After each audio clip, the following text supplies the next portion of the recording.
இன்றைக்கி இருக்கிற younger generation அவங்க ஒர்க் பண்ணுற என்விரான்மெண்ட்டில் டெஃபினட்டாக அவங்களோட மைண்டில் ஒரு ஃபிக்ஸ் ஆகிறது என்ன அப்படின்னா they wanted to get retirement at the early stage. இந்திய மக்களோட மனநிலையில் என்னென்னா எப்போவுமே ஒரு விஷயத்தை வந்து தள்ளி போடுறது, இங்கிலீஷில் அழகாக சொல்லுவாங்க ப்ரோகாஸ்டினேஷன் அப்படின்னு. ஸோ நம்ம வந்து எப்போவுமே வந்து தள்ளி போடுற மனநிலையில் இருக்கும். ஸோ நீங்களே இமேஜின் பண்ணி பாருங்கள், அந்த 25 வயசுக்கு அப்புறம் ஒரு 5 வருஷம் கழிச்சு அதே 30 வருஷத்தில் மாதம் எவ்வளோ அமௌண்ட் இன்வெஸ்ட் பண்ணால் அந்த 3 கோடி ரூபா அடையலாம் அப்படின்னா உங்களால் கெஸ் பண்ண முடியுமா? திருப்பி நம்ம சொல்லிட்டு இருக்கிறது என்னன்னா, the power of compounding is happening after the 10th year. So அந்த ரிமைனிங் இருக்கிற 10 வருஷம் வந்து நீங்கள் ஆக்டிவாக இருக்கும்போதே கண்டிப்பாக உங்களோட எல்லா விதமான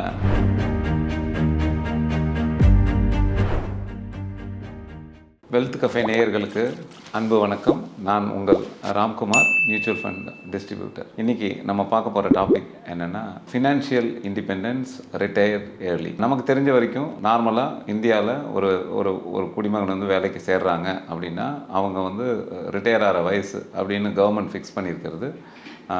சில நேரத்தில் 58 வயசாக இருக்கலாம், இல்லைனா 60 வயசாக இருக்கலாம். பட் இப்போ ஆஃப்லேட் இன்றைக்கி இருக்கிற யங்கர் ஜென்ரேஷன் அவங்க ஒர்க் பண்ணுற என்விரான்மெண்ட்டில் டெஃபினட்டாக அவங்களோட மைண்டில் ஒரு ஃபிக்ஸ் ஆகிறது என்ன அப்படின்னா they wanted to get retirement at the early stage. So அதாவது அவங்க வந்து ஒரு 25 வயசில் தன்னோட வேலையை ஆரம்பிக்கிறாங்க அப்படின்னா நம்மளோட நம்மளோட ஃபாதர்ஸ்லாம் பார்த்தோன்னா ஒரு 60 வயசு வரைக்கும் வேலை பார்ப்பாங்க. சம்டைம்ஸ் 60 வயசுக்கு அப்புறமா கூட ஃப்ரீலான்ஸ் கன்சல்டண்ட்டாக இருப்பாங்க. பட் இன்றைக்கி இருக்கிற யங்கர் ஜென்ரேஷனோட மனநிலை எப்படி இருக்குது அப்படின்னா அவங்க வந்து 25 வயசில் வேலைக்கு சேர்றாங்க அப்படின்னா அவங்க ஒரு 20 வருஷம் தான் வேலை பார்க்குறாங்க. 20 வருஷம் இல்லைனா ஒரு 30 வருஷம் தான் வேலை பார்க்கறதுக்கு ஆசைப்பட்றாங்க. அதாவது அட்லீஸ்ட் ஒரு 50 வயசில் they wanted to get retire. So அந்த இதை முன்னேற்பாடாக வச்சு இப்போ ஆஃப்லேட்டு நம்ம எல்லாருமே டிஸ்கஸ் பண்ணிகிட்டு இருக்கிறது ஃபயர் அப்படிங்கிற ஒரு கான்செப்ட். ஃபயருங்கிறது என்னென்னா financial independence and retire early. So இதை பற்றி தான் நம்ம இந்த ஷெட்யூலில் பார்க்க போகிறோம். நம்ம ஒரு எக்ஸாம்பிளுக்கு எடுத்துக்கலாம். ஒரு இண்டிவிஜுவல் வந்து தன்னோட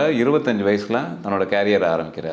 so as per the fire concept பிரகாரம் 60 வயசுக்கு பதிலாக ஒரு 50 வயசுலேயே ரிட்டையர் ஆகணுங்கிறதுக்கு ஆசைப்படுறாரு. அப்படியா இருந்ததுன்னா ஒரு அப்ராக்சிமேட்டாக இன்னைக்கு இருக்கிற இன்ஃப்ளேஷனில், இன்னைக்கு இருக்கிற ஓவரால் ஸ்பெண்டிங் கல்ச்சரில் பார்க்கும்போது அவருக்கு டெஃபினட்டாக அட் த ஏஜ் ஆஃப் 50ல் அவருக்கு ஒரு பெரிய huge amount month on month cash flow தேவைப்படும். ஒரு எக்ஸாம்பிளுக்கு அவருக்கு ஒரு 3 crore rupees அவரோட கார்பஸ் டெவலப் பண்ணும் அப்படின்னு அவர் ஆசைப்படுறாரு அப்படின்னா அவர் செய்ய வேண்டியது என்ன அப்படின்னா 25 வயசில் அட்லீஸ்ட் ஒரு 15,000 ரூபா எஸ்ஐபி ஆரம்பிக்கணும். இந்திய மக்களோட மனநிலையில் என்னென்னா எப்போவுமே ஒரு விஷயத்தை வந்து தள்ளி போடுறது, இங்கிலீஷில் அழகாக சொல்லுவாங்க ப்ரோகாஸ்டினேஷன் அப்படின்னு. ஸோ நம்ம வந்து எப்போவுமே வந்து தள்ளி போடுற மனநிலையில் இருக்கும். இன்றைக்கி ஏதாவது ஒரு வேலையை செய்யணும்னா இன்றைக்கி பதிலாக நாளைக்கு செய்யலாம். இதே கான்செப்ட் வந்து ஈவன் இன்வெஸ்ட்மெண்ட்லேயும் வரும். இன்றைக்கி வேண்டாம், மார்க்கெட் டவுனில் இருக்குது, இல்லை இன்னும் கமிட்மெண்ட் இருக்குது, ஸோ நான் அடுத்த வருஷம் பார்க்குறேன், இல்லைனா ஒரு 6 மாதம் கழிச்சு பார்க்குறேன் அப்படின்னு நம்ம நார்மலாக வந்து நம்ம செய்ய வேண்டிய வேலையை தள்ளி போடுவோம். ஸோ அந்த மாதிரி தள்ளி போடுற இதில் இந்த இன்வெஸ்ட்மெண்ட்லேயும் ஒரு அந்த பர்டிகுலர் ஒரு இண்டிவிஜுவல் காமிச்சிட்டாரு அப்படின்னா அதுக்கு அவர் கொடுக்க வேண்டிய விலை வந்து ரொம்ப அதிகமாக இருக்கும். நான் என்ன சொல்ல வரேன் அப்படின்னா அவர் 25 வயசில் ஆரம்பிச்சாருன்னா 15,000 ரூபா மாதம் கட்டி அவரோட கார்பஸ் வந்து 3 கோடியாக ஆகும் when he has become 50 years. 25 இயர்ஸில் அந்த இண்டிவிஜுவல்னால் ஆரம்பிக்க முடியல. பிகாஸ் நார்மலே ஒரு 25 இயர்ஸில் அவங்க வந்து பேச்சுலர்ஸாக இருப்பாங்க, அவங்க ஃப்ரெண்ட்ஸோட சரௌண்டடாக இருப்பாங்க. ஸோ அந்த சமயத்தில் யாராவது ஒருத்தர் அட்வைஸ் பண்ணியோ அதை கேட்காம இருக்கலாம், இல்லை யாராவது ஒரு அட்வைஸ் பண்ணுறதுக்கான பர்டிகுலர் நபர் இல்லாமல் இருக்கலாம். ஸோ நீங்களே இமேஜின் பண்ணி பாருங்கள், அந்த 25 வயசுக்கு அப்புறம் ஒரு 5 வருஷம் கழிச்சு அதே 30 வருஷத்தில் மாதம் எவ்வளோ அமௌண்ட் இன்வெஸ்ட் பண்ணால் அந்த 3 கோடி ரூபா அடையலாம் அப்படின்னா உங்களால் கெஸ் பண்ண முடியுமா? நீங்கள் நினச்சே பார்க்க முடியாது. ஏன்னா நான் முதல்ல சொன்னது 25 வயசில் 15,000 ரூபா. Whereas at the age of 30 இயர்ஸில் அவர் ஆரம்பிக்கணும் அப்படின்னா அதே 3 கோடியை அவர் பே பண்ண வேண்டியது கிட்டத்தட்ட 30,000. அதாவது டபுள் த அமௌண்ட், 15,000லேருந்து 30,000 ருபீஸ் வந்து டபுள் ஆகுது. Even though he has missed only 60 months, 5 வருஷம் தான் மிஸ் பண்ணியிருக்காரு அப்படின்னா அந்த இன்வெஸ்ட்மெண்ட் ஹரிசானை மிஸ் பண்ணதுனால அவர் பே பண்ணது கிட்டத்தட்ட ஒரு டபுள் மடங்கு ஆகுது. அதாவது 30,000 ரூபா மாதம் இன்வெஸ்ட் பண்ணோம் ஃபார் அடுத்த 20 வருஷத்துக்கு. Thereby he can achieve 3 crore rupees at the age of 50. அடுத்த சினாரியோ, நார்மலாக ஒரு பையனுக்கு வந்து 25, ஒரு 28ல் மேரேஜ் ஆகும், உடனே ஒரு கமிட்மெண்ட்லாம் வருது அப்படின்னா டெஃபினட்டாக அவனால் சேவ் பண்ண முடியாது. இல்லை ஒரே ஜாபில் ஒரே ஸ்டிக்கான இருக்கார், அந்த கம்பெனியில் இன்க்ரிமெண்ட்லாம் கிடைக்கல அப்படின்னா நார்மலாக இன்வெஸ்ட் பண்ண முடியாது. வேறு சில பேர் கிடைச்சும் இன்வெஸ்ட் பண்ணாமல் இருப்பாங்க. அப்படி இருக்கும்போது அவர் இன்னும் அதை தள்ளி போடுறாரு. ஒரு 35 வயசில், அதாவது தனக்கு ஒரு மனைவி குழந்தைகள்லாம் வந்ததுக்கப்புறமா இருந்த போதிலும் இன்னைக்கு இருக்கிற ஒர்க்கிங் என்விரான்மெண்ட்டு ஒரு இண்டிவிஜுவலை ஸ்ட்ரெஸ்ஃபுல்லாக்கி அவங்க எப்படியாவது வேலையிலேருந்து சீக்கிரம் ரிட்டையர் ஆகிடலாம் அப்படிங்கிற அந்த மனநிலைக்கு கொண்டு போய் தள்ளுது. ஸோ அதுக்காக தான் இந்த ஃபயர் கான்செப்டே வந்திருக்கு. ஸோ அப்படி இருக்கும்போது அதே இண்டிவிஜுவல் ஒரு இன்னொரு 5 வருஷம், அதாவது instead of 25 or instead of 30, suppose அவர் 35 வயசில் தன்னோட இன்வெஸ்ட்மெண்ட்டை ஆரம்பிக்கிறார் அப்படின்னா அடுத்தது அவருக்கு இருக்கிறது வந்து வெறும் 15 வருஷம் தான். நீங்கள் இமேஜின் பண்ணி பாருங்கள், 15 வருஷத்தில் அவர் இன்வெஸ்ட் பண்ணி அவரோட டார்கெட் அமௌண்ட் 3 கோடியை அடையணும் அப்படின்னா நீங்கள் நினச்சே பார்க்க முடியாது. அப்படி ஒரு அமௌண்ட் 50,000 ரூபா மாதம் இன்வெஸ்ட் பண்ணாதான் அவர் 15 வருஷத்தில் அவரோட டார்கெட் அமௌண்ட்டான 3 கோடியை அச்சீவ் பண்ண முடியும். இதுலேருந்து நம்ம சொல்ல வேண்டியது என்னென்னா, என்றைக்கு நீங்கள் ஸ்டார்ட் பண்ண ஒரு சேலரின்னு ஒன்று வாங்க ஆரம்பிச்சிட்டிங்க அப்படின்னா உங்களோட பேசிக் எக்ஸ்பென்சஸ் போக ஒரு சின்ன அமௌண்ட்டை இன்வெஸ்ட்மெண்ட்டுக்கு கொண்டு போங்க. அதனால தான் நமக்கு ஒரு மார்ஜினலாக இன்றைக்கி ஒர்க்கிங் ஏஜ் பாப்புலேஷன்ஸ் வந்து சீக்கிரமாகவே வராங்க. அவங்களுக்கு ஏர்ன் பண்ணுற அமௌண்ட்டும் ஸ்லோவாக இன்றைக்கி இன்க்ரீஸ் ஆகிட்டே இருக்குது. Because of fantastic education and நல்ல ஒரு corporate setup. India is keep on growing in economy. So அப்படி பார்க்கும்போது ஒரு லம்சம் அமௌண்ட் இன்வெஸ்ட் பண்ணும்போது அவர் குறைஞ்சது அட்லீஸ்ட் 15,000 ரூபா மாதம் இன்வெஸ்ட் பண்ணார்னா 50 வயசில் அவரால் 3 கோடியை தொட முடியும். அதே அவர் லேட்டாக இன்வெஸ்ட் பண்ணார் ஒரு 5 வருஷம் அப்படின்னா அது வந்து 30,000 ரூபாயாக ஆயிடுது.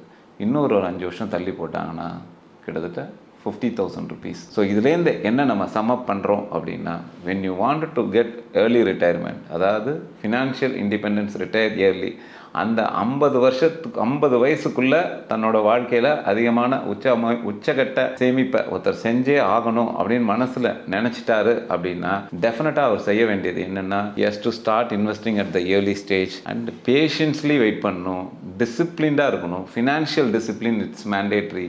At any point of time he should not touch his amount. அந்த எல்லாரும் சொல்கிறது திருப்பி நம்ம சொல்லிட்டு இருக்கிறது என்னென்னா, the power of compounding is happening after the 10th year. So நீங்கள் 5 வருஷத்தை மிஸ் பண்ணிட்டீங்கன்னா நீங்கள் அதுக்கு பதிலாக பே பண்ணுற அமௌண்ட்டு ஹியூஜாக இருக்குது. அதனால் start early, keep on continuing your investment patiently in a disciplined manner. Thereby, at the age of 50, you can achieve your financial freedom and you can touch your 3 crore target amount. அதுக்கப்புறம் என்ன, டெஃபினட்டாக உங்கள் life உங்கள் கையில் தான்.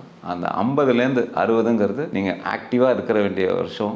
அந்த அமௌண்ட்டை நீங்கள் SWP மூலமாக, அந்த கார்பஸ்லேருந்து சிஸ்டமேட்டிக் வித்ட்ராயல் பிளான் மூலமாக ஒரு 6-7%, ஈவன் உங்களுக்கு வேணும்னா ஒரு 8% அமௌண்ட்டு கூட எடுத்துட்டு அதுக்கப்புறம் நீங்கள் உலகத்தை சுற்றி பார்க்கலாம், இல்லை உங்கள் பசங்களோட கனவை நிறைவேற்றலாம், இல்லை உங்களோட ட்ரீம் ஹோம் வேணுன்னா என்னென்னு பண்ணலாம்.